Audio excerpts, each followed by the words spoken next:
Hey, May 5th, 2021. Today we discuss CosmosDB update, Microsoft investing in Databricks, refactoring SSIS to ADF, and a whole bunch more. I am Michael Askins, architect and technologist, and this is the Technology Architecture Solution Engineering Show in a little bit of a different format. In the virtual studio and live stream, we have a friend of the show, regular collaborator, Chris Sefurlis. How you doing, Chris? Doing well. How about yourself? Doing good. So I almost said something right for the pregame as we're getting ready for the little button to click and tell us to go live. I was like, normally I can like totally mess up the entry, the opening, like in this. Let's just start over again, because the show, as what we're talking about today, is normally available on the podcast. Is typically we mess up. It's easy to just we'll just cut that out. We don't have that luxury today. So any pressure? You feeling any pressure with that? Just gonna make sure we have the bleepers at the standby to make sure I don't drop any bad words.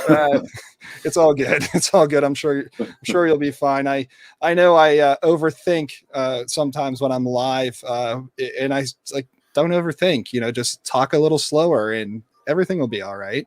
And if it's not, I refer to you all to go find our podcast, the one you and I did several episodes ago, where we talked about presenting and maybe doing things a little bit different. That's one of the things we talk about is reading your room. Sometimes it's better with video, slow down a little bit.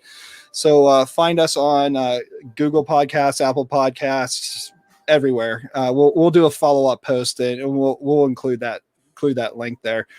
So a lot has happened since we've been in the studio.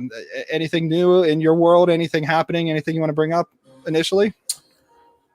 Off the top of my head, no. Just it's kind of crazy. We're going through our Digital Transformation Academy this week, which I'm sure Aspirant is somewhat involved with as well, right? Yep. It's really our opportunity to work with our partners to collaborate and understand, what opportunities that we can provide to our customers, in a together format.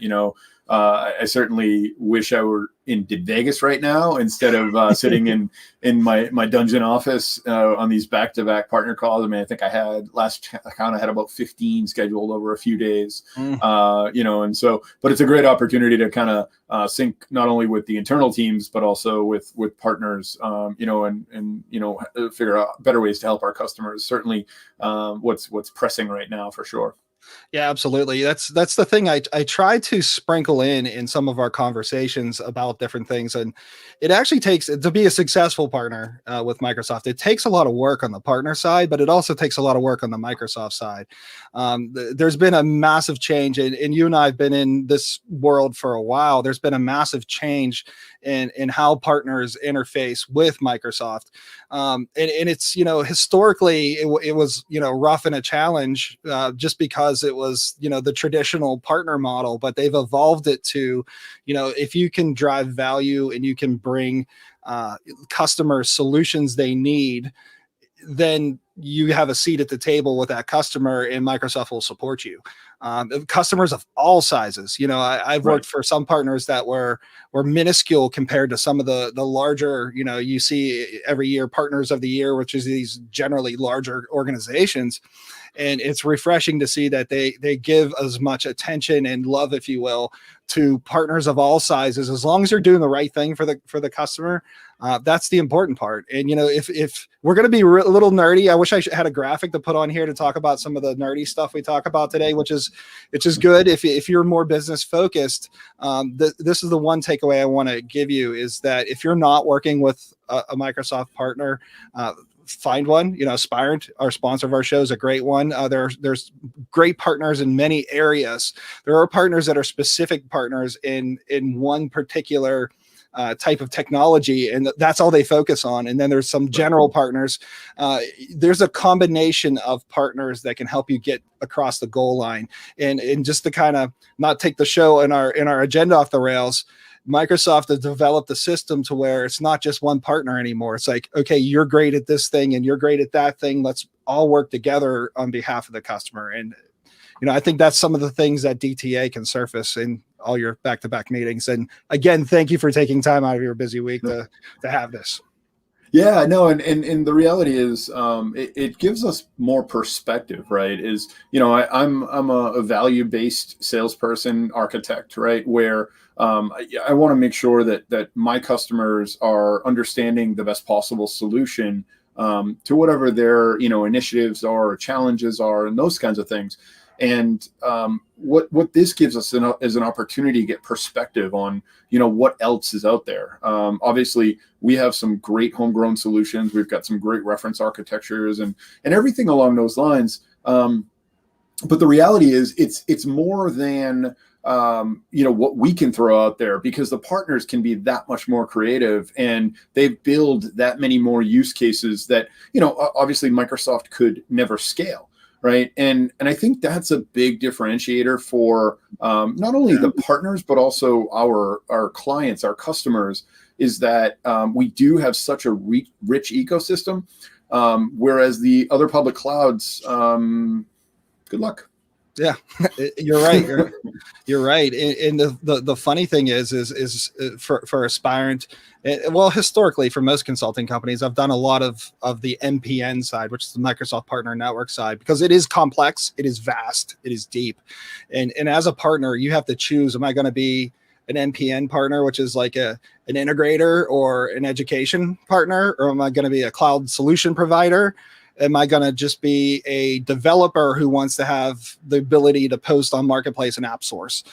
So there's varying levels of partnership out there, and it's the combination of them is, I mean, I can't tell you how vast it is. I mean, you can get lost in the forest of the MPN, and not in a bad way, in a good way, just because the enablement and the programs that are there are amazing. And once you're even in, certain partners have certain competencies, and like we do a lot of stuff with Teams and Azure and infrastructure and modern workplace. So like we have the ability to be enrolled in special programs for that. We are on the cusp of having another data certification. So we'll be able to, deliver on some additional data capabilities here probably within the next month. So, having that understanding of what your partner can and cannot do for you is important, and making sure that you understand that it's not a hurt feeling if you need to get somebody that's, a specialist in a specific area. So again, that was a major side road as usual to our agenda. So sure. Our conversations flow. So in our opening, we talked about a CosmosDB update. So I'm just going to give a quick framing, and then I'm going to toss it to you, Chris. So recently, a lot of the news feeds have been lit up. Lots of news around some exploits related to CosmosDB, which is, a really good scalable database solution that a lot of organizations have started using and moving to. And then all of a sudden is you see this massive, oh no, there's this problem, and it needs to be fixed. And when you look deep into the problem, I didn't want to minimize the problem to make it less than, oh yeah, there was a challenge. I will say, and again, I'll look to you for details on what happened and what the remediation was, but it was like hours. Like, yeah, it's not an issue anymore. So do you have an update on what's happening with that, or any more color to that flavor? Just to kind of soothe the ease of the mind, since it's been top of mind. Sure. Yeah. So, just like you said, a high level overview, right? CosmosDB is, oftentimes considered a flagship database product, in Azure. It's cloud only. There is an emulator version you can run to build your workloads on-prem, but the reality is it's a cloud-only database for production needs. It's multimodal, multi-master, and the real value of it is how quickly you can. I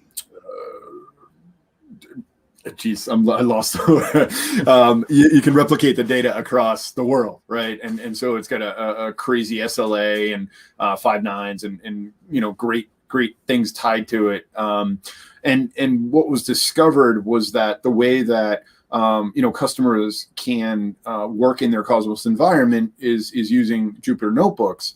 And there was a vulnerability in the way that the Jupyter notebooks were connecting into the environment. where essentially running a query about the target Cosmos DB that it's running on, the attacker could then return a set of credentials related to that target DB. Things like the compute that's being used, the storage account, and the primary key for that storage encryption.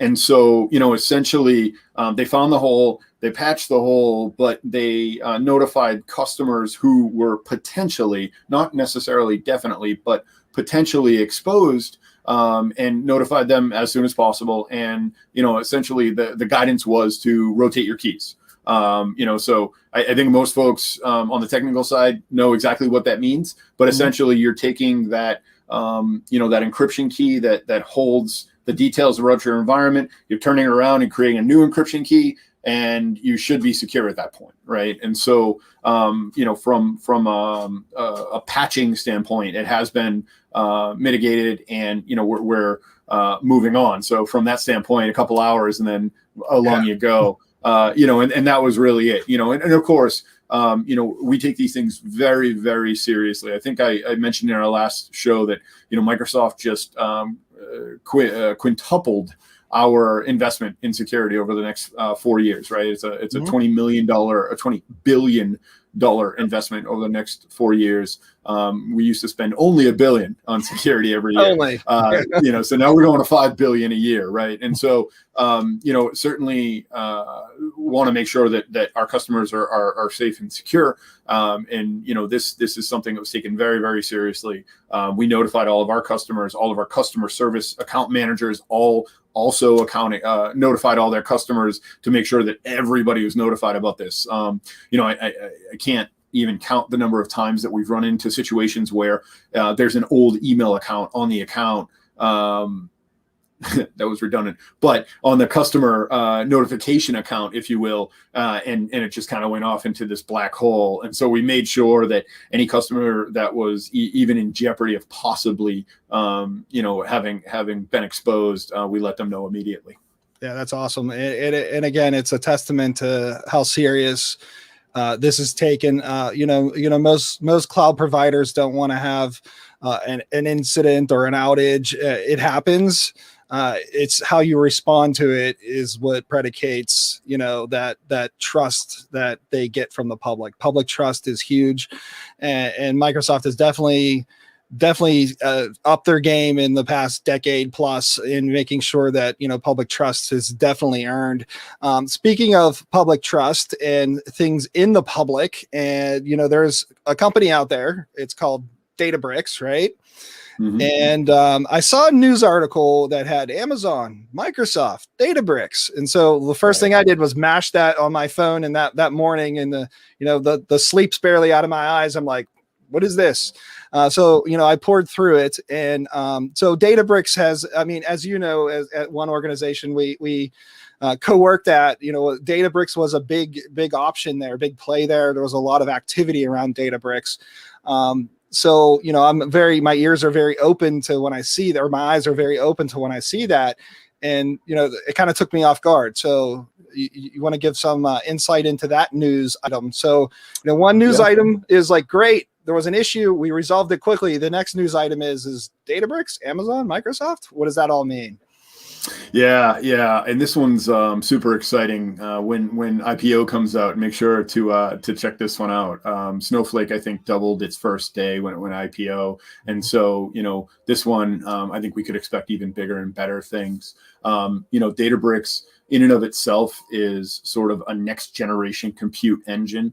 We have an exclusive partnership for Azure Databricks, which, it solves a lot of the complexity about connecting environments. Our cloud is first and foremost targeted at our enterprise customers to make sure that they're having the best possible public cloud experience.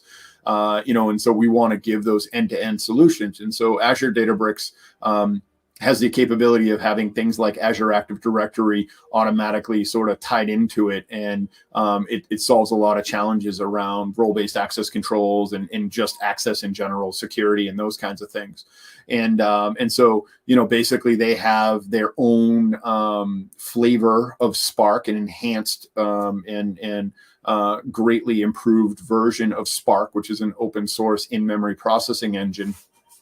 And, so essentially they have a whole platform where, they really, really excel at things like data science and machine learning, data exploration and some of those things.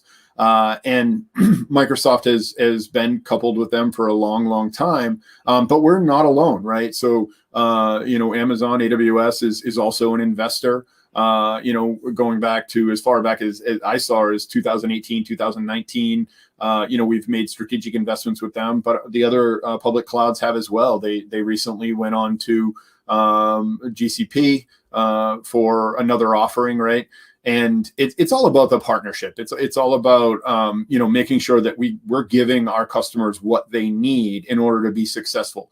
It's not for everybody. It's largely code-based development environment. And so, for folks that are comfortable with that SSIS, more visual-based, that we'll talk about here next, and sort of that GUI wrapper, if you will, around the environment, it may not be for those folks. But folks that are coming from the open source world, from the Clouderas, the Hadoops, anything that use Spark, and a lot of those types of things, Databricks is kind of a natural progression.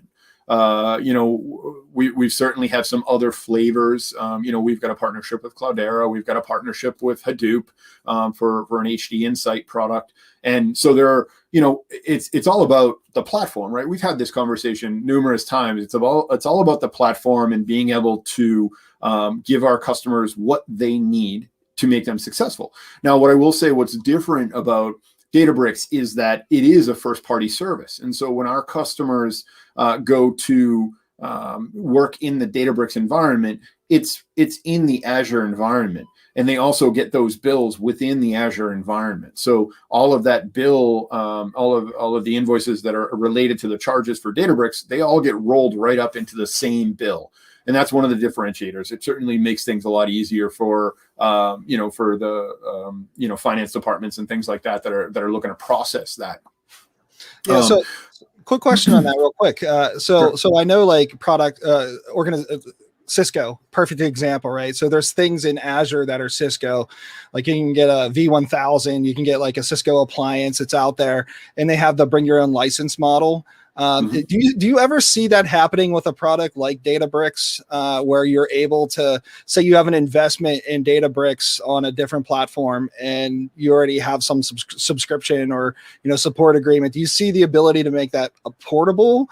Because I don't know as if I know that answer. I've never been asked that answer either, or question either. So have you ever seen that? Or so it's not really about licensing. It's about what using the service and what is the compute that's required to build those operations. So you're not paying for a specific license of Databricks. There are tiers that you can use. You have a standard tier and a premium tier.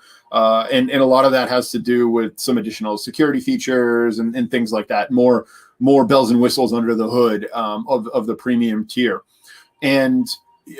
But when it comes to the portability question, that's more around how your service is set up. In essence, when you're running in these types of environments, you're running notebooks of some sort, and each of the notebooks has a series of cells that within those cells, you're running the code that you're doing whatever your data manipulation, data extraction, whatever it happens to be, whatever that operation is.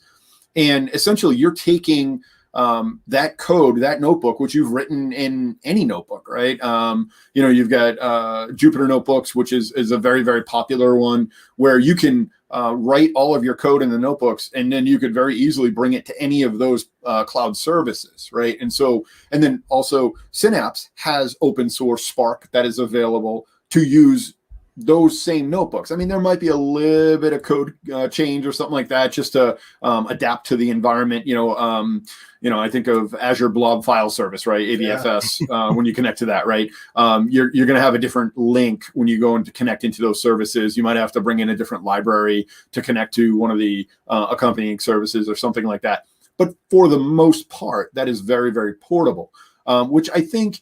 I have customers that come to me and they say, I want to be cloud agnostic with my data processing engine or my data warehouse and things like that. And a lot of times something like a Databricks is very, very appealing to them for that reason is, when we talk about the Synapse MPP engine, formerly SQL Data Warehouse, that is, for your tabular data, row-based, and essentially it's designed for that type of data, but you're locked into that SQL code and it really only works on that engine, right? And so otherwise you have to translate it and all kinds of stuff. It's not going to work in some of the other competing products in that space. And so, again, a lot of times it comes down to the requirements, and I get a lot of customers ask, whether it's in, community events, speaking engagements, customers directly, what is the relationship with Microsoft and Databricks? It seems like they're somewhat competing products. And again, Azure is a platform. And so we want to give the customer the best possible options for them to do what they need to do. And so we need to think about the big picture when we talk about that. But on the other hand, Microsoft is a firm believer in the strengths of what Databricks has to offer. And so they're an investor, right? They're a partner with Databricks in more ways than just from a platform standpoint. So the latest article, and this is probably the one you saw last week, right? Where, Databricks closes Series H with additional participation from strategic partners, right? And I'll drop this link so you have it in the show notes. But essentially, Databricks just raised another 1.6 billion in funding, and they've got now a total valuation of 38 billion, which is just amazing. And Microsoft wants to be part of that ride. Yeah, absolutely. When it works, it works. And I'm just going to touch on one bit that you said is, and we get that all the time. Part of the jobs we have as a partner is helping organizations figure out what product they need, because there are so many like products, right? And I say this over and over again. Anybody that works on my team probably is tired of hearing this. And if you watch this on the record, you're probably going to plug your ears. One size does not fit all. One size does not fit all in like organizations or within an organization. It's use case dependent and in how you intend to use the technology. And it's not budget driven. It ultimately everything's budget driven, but the technical choice, it needs to lead the conversation of this is the right thing to do. And here's why. We've talked in the past about, RPA and Power Apps and functions and all the various ways you can move data around and make things actionable on a day-to-day. This is just yet another case. And when we talk about the data platform, we say all the time is like, I hear people say, I have a data warehouse. I was like, well, what kind of data warehouse? Oh, SQL. So you have SQL data warehouse. And they're like, no, we have a SQL database. I was like, that's a SQL database. It's not, you're using it as you're categorizing it as a data warehouse, but it's not actually technically performing the data warehouse function that like old DW used to, or the Synapse MPP can. So, that becomes an educational opportunity. And then, certain factions of the business we're talking to, they're just going to glaze over. Just tell me what you need. And then there's going to be those who are technically vested are going to be like, oh, I didn't know that. You have SQL DB, SQL MI, Synapse. The choices are deep. And then you layer in some of these partners like Databricks, it's all use case dependent. One of the things that, can span across the SQL world, and you mentioned it earlier, is SSIS. And so when we were talking a couple of days ago about what we would want to discuss, I typically pick things that I get surfaced a lot from customers. And within the past several weeks, there's been a lot of conversations around ADF, which is Azure Datafactory, and a lot of conversations around, we have this investment in SSIS already. And what does that mean? Because I mean, what do I do? I want it to be in Datafactory. Can I move it there on my own? And then the conversation comes down to, do we just refactor this and put it in ADF or not? So I thought one of the great people we could talk to is you on this, because I know for sure you've had this conversation probably a billion times. Yeah. For our listeners watching live and in post, off to you, Chris. All right. Yeah, no, and it's funny. You described a lot of things that come up in the day job for me as well, right? When you say you have a data warehouse, what exactly does that mean? Because my definition of a data warehouse is probably very different from your definition of a data warehouse. Yep. And sometimes you just blow their mind when you ask them what your favorite data warehousing methodology is and things like that. So, SSIS obviously. A very highly regarded integration tool for data movement and transformation. We go back to 2005 with SSIS, SQL Server Integration Services, for the folks who are just tuning in, right? It's still a product. It's still a viable product as part of our SQL Server packaging, right? We in fact, in I believe the 2017 version, we gave some scale out options, so you could run your SSIS jobs across multiple SQL servers, right, to be able to handle a bunch of data at one time in parallel.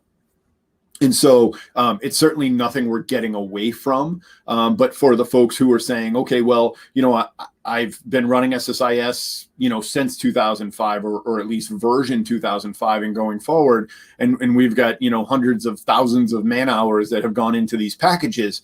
What am I just expected to abandon them and move away? And the answer is no, and so what was something that was brought out very, very early in this process, Datafactory V2, we got to be very clear about that distinguishing line, because V1 is truly just a data movement tool, right? It had a few connectors. You could run it on-prem.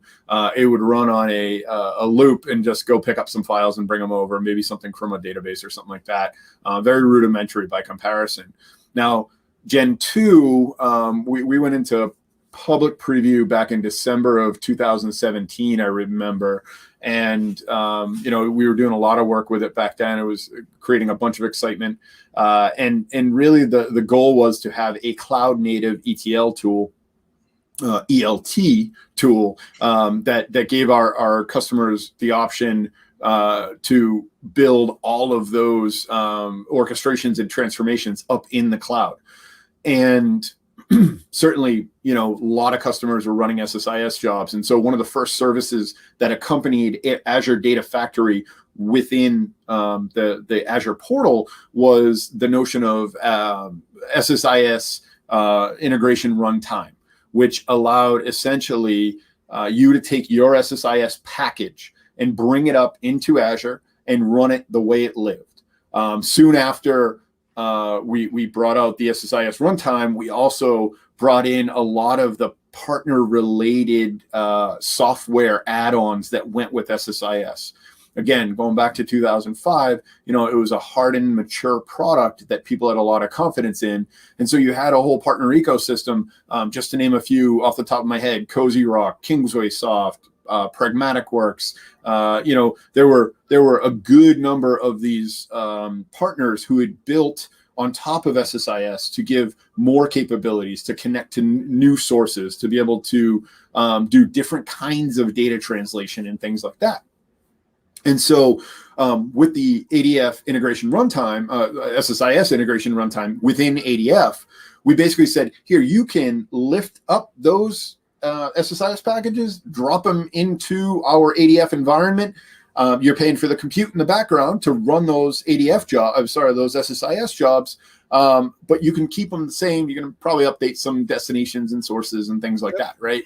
But and then there were some edge use cases where it's maybe some custom code that wouldn't quite work or something like that, right? But for the most part, you were able to take that package as it lived today and move it up into Azure, and away you went. And that's great, and that still continues today. It really depends on what is the customer need, right? Do they want to stay and maintain those SSIS packages, to infinity? I don't know. That's up to them, right? The availability is there. Can you do it more efficiently with ADF? Possibly, right? Can you refactor them for a cloud native service that is designed for moving massive amounts of data in a very short amount of time, for translating massive amounts of data in a very short amount of time?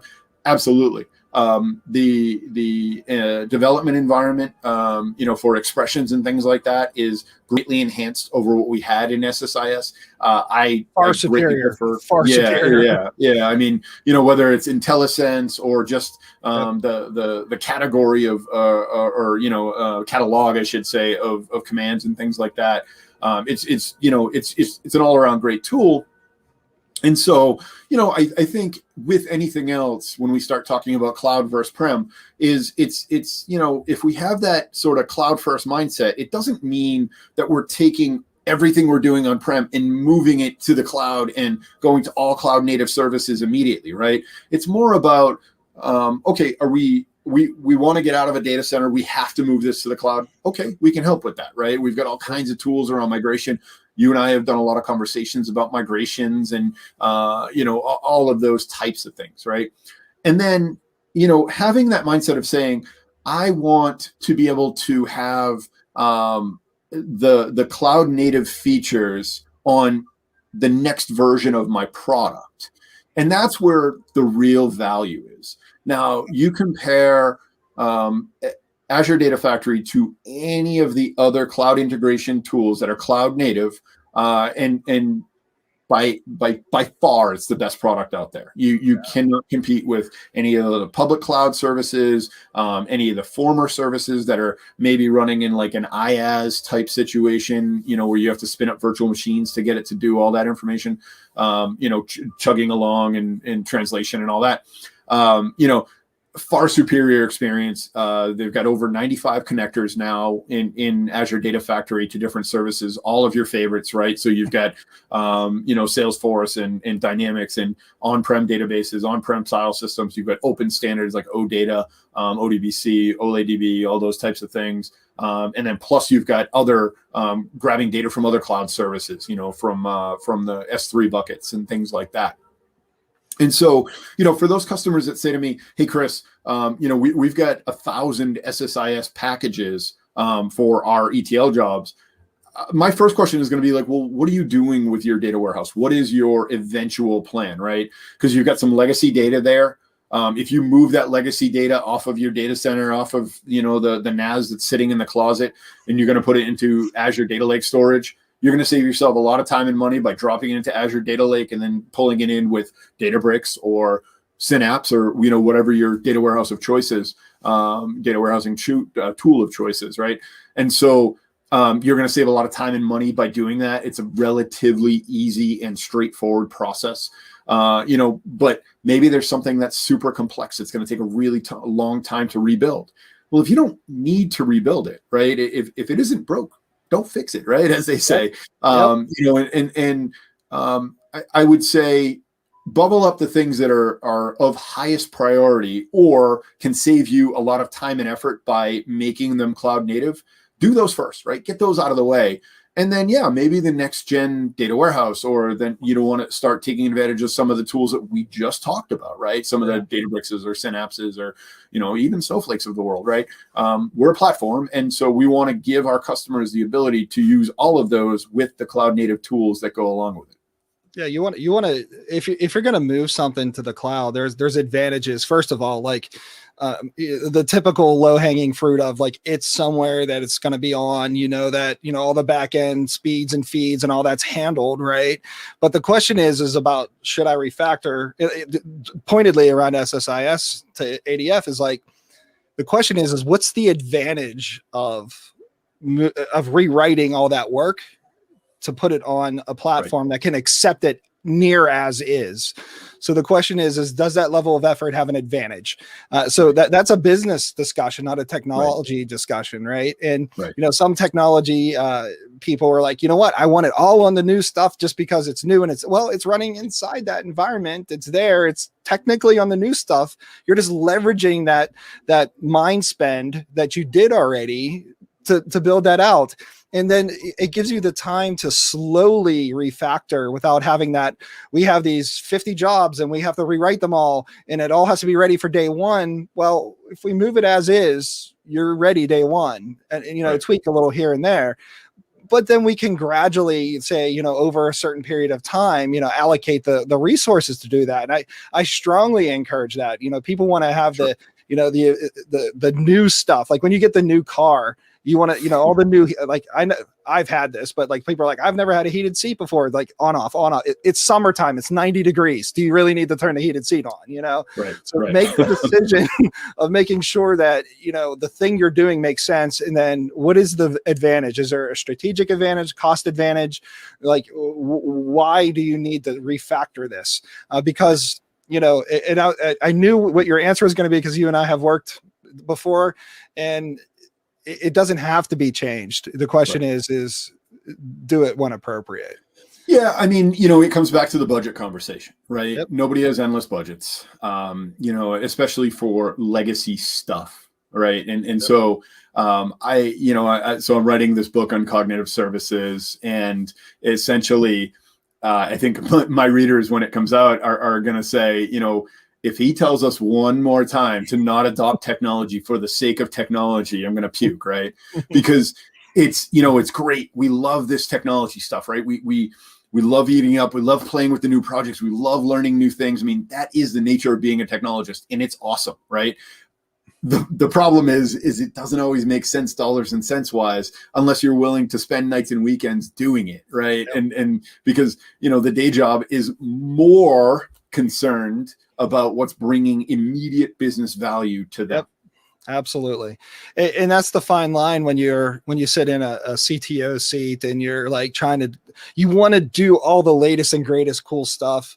But as we have talked on previous shows, and I encourage the listeners, either live or in post here, follow up on some of our shows. We've had some really good conversations, like around, ethical computing, around doing things from a migration perspective. Why migrate everything you have? Is there a reason to do that? Why are you moving it there? Because you have it, because you want it, make the business decision to move only what needs to be moved. That's business that you need for business that drives revenue or value or meaning. Move that, and you're going to lower your cloud costs because you're not going to move 10 petabyte. You're maybe moving 5 petabyte or 2 terabyte when you're all said and done. Who knows? We don't know what your data landscape looks like. Right. Exactly. Yeah, definitely good stuff. Anything else you want to bring up on that? No, it's funny. I just had the honor of being distinguished as a data god. On LinkedIn recently. I'm bummed out because I can't remember his name. A great guy who nominated me as a data god. And he contacted me, reached out, and he said, "Hey, Chris, I'd like to do this for you. And put you out there." He said, "But what do you call yourself the data god of?" And I was just like, I can't think of anything better than business value, right? Because ultimately it's all about what makes the most sense for your business, right? It's not about adopting technology for the sake of technology. It's about what can you bring forward to help your business, stay competitive, save costs, whatever it happens to be, because I do firmly and strongly believe in that. Yeah, I agree too. We are like-minded in a lot of ways, and that's definitely one of them. So I think we're going to draw the stream and the recording to a close. As usual, like to thank Aspirant for sponsoring, making the show possible, and we've had over the years a lot of good success with reaching a lot of people with our messaging, and we are definitely tracking the right way. That's why we're we're doing the show, which is normally an audio show. We're trying to do it live too. We're trying to reach more people. So please visit Aspirant. If you're watching it, it is on the screen. If you're not, we'll have it in the show notes. And if you want to follow Chris, real quick before I pop up your Twitter, I've been doing that throughout the show. The system's been kicking that out. Do you have any recent YouTube drops that you've had? Oh, geez. Did the Synapse short last month, which we kind of go through, the different types of tables and distributions you can have in Synapse. Actually, just working with a colleague. So I'm going to have about 4 or 5 shows where we're going to talk about Synapse architectures, using some of the related tools in the Azure Data Platform, Power BI and Azure Analysis Services and stuff like that. So keep an eye out for that. We're hoping to record just in the next week here or so. So that's really exciting. We're going to do, like I said, about 4 or 5 shows that'll kind of fall in that Synapse shorts, because, we really want to kind of help customers understand different ways that, other customers are onboarding the products. But yeah, so that's youtube.com/bizdataviz. Yep. And definitely encourage people to get out there. Even some of your early on episodes are drive value. So that's such a thanks, man. I appreciate that. Yeah, it's I believe that, but drive value. I mean, they're good. Just go watch it. Everyone knows how to reach me normally. So if you don't, Prime D3. Long reason why that. We got to find that out one of these shows. We got to get into where that came from. I'll definitely let you know. It is definitely nerdy. So it is what it is. So again, thank you all as listeners and viewers now. We appreciate you. And again, thank Aspirant. Look in the show notes. We'll put a bunch of links. We'll be looking on social media, on LinkedIn. Questions, anything we talked about. You want to challenge anything we talked about, find us there. The show will be out there. We're definitely up for it. And aside from that, have a good day. Thank you again, Chris. Yeah, great stuff. Yeah, thanks for having me. All righty. We'll talk to you all. Bye.